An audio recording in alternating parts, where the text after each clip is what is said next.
বিসমিল্লাহ আলহামদুলিল্লাহ বা কবুল বলি বলো আপু বলছে খাক না বলো আপু আরে কথা শুনতে দেন বলো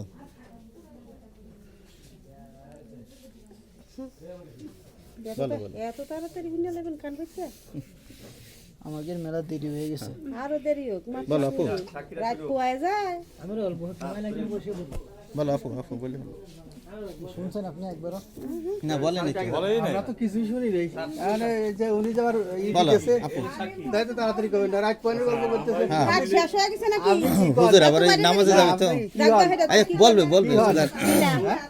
বলো মনে তাহলে তো আর যাবো না মনে মনে বলি বলো বিসমিল্লাহ এই যে বলবে একটু শুনেন হ্যাঁ বলো আপু বলো বলো না না বলবে বলো আপু তুমি কও এই দিন এখন নাই এই দিন এখন নাই এখন না থাই মেম্বার বলতে আপু কও কও কও বিসমিল্লাহ আলহামদুলিল্লাহ কবুল কও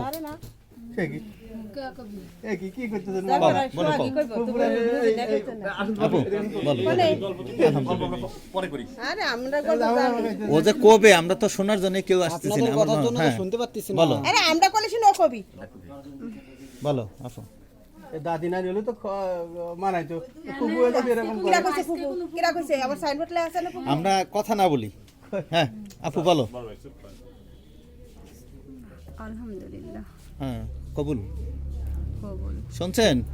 আরেকবার হ্যাঁ আলহামদুলিল্লাহ পাইককান্দি নিবাসী মইজুল হাসানের পুত্র শামসুজ্জামান 7 লক্ষ টাকা দেনমোহর ধার্য করিয়া 50,000 টাকা ওয়াসিল দিয়া 6,50,000 টাকা বাকি রাখিয়া